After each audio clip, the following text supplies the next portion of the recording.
ಇಲ್ಲೂ ಕರ್ನಾಟಕ ಬಂದದ್ದು ಕರೆ ಹಿನ್ನೆಲೆಯಲ್ಲಿ ಬೆಳಗಾವಿ ನಗರ ಪೊಲೀಸ್ ವತಿಯಿಂದ ಯಾವುದೇ ಅಹಿತಕರ ಘಟನೆ ಆಗಬಾರ್ದು ಆ ದಿಕ್ಕಿನಲ್ಲಿ ಹೆಚ್ಚಿನ ಪ್ರಮಾಣದಲ್ಲಿ ಬಂದೋಬಸ್ತ್ ಮಾಡಲಾಗಿದೆ.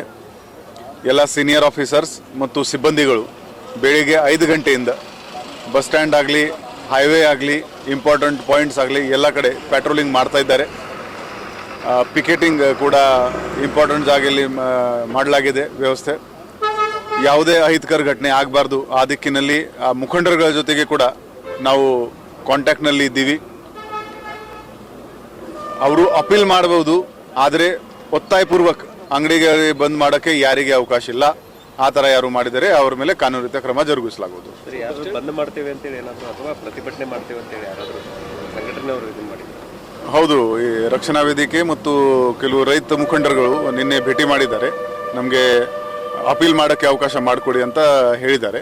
ಅದು ನಾವು ಅವರಿಗೆ ಅಲೋ ಮಾಡ್ತೀವಿ, ಆದರೆ ಒತ್ತಾಯಪೂರ್ವಕ ಯಾರಿಗೆ ಬಂದ್ ಮಾಡೋಕ್ಕೆ ಅವಕಾಶ ಇಲ್ಲ. ಬಸ್ ಎಲ್ಲ ರೂಟೀನ್ ಆಗಿ ಓಡಾಡ್ತೀವಿ. ಎಸ್, ಬಸ್ ಸ್ಟ್ಯಾಂಡ್ ನೀವು ನೋಡ್ತಾ ಇರ್ಬೋದು. ಈಗ ಬಸ್ಸಸ್ ಆಗಲಿ, ಆಟೋಗಳು ಆಗಲಿ ಎಲ್ಲ ನಾರ್ಮಲ್ ಆಗಿ ಓಡಾಡ್ತಾ ಇದೆ. ಅಂಗಡಿಗಳು ಕೂಡ ಎಲ್ಲ ನಾರ್ಮಲ್ ಆಗಿ ಓಪನ್ ಇದೆ. Thank you.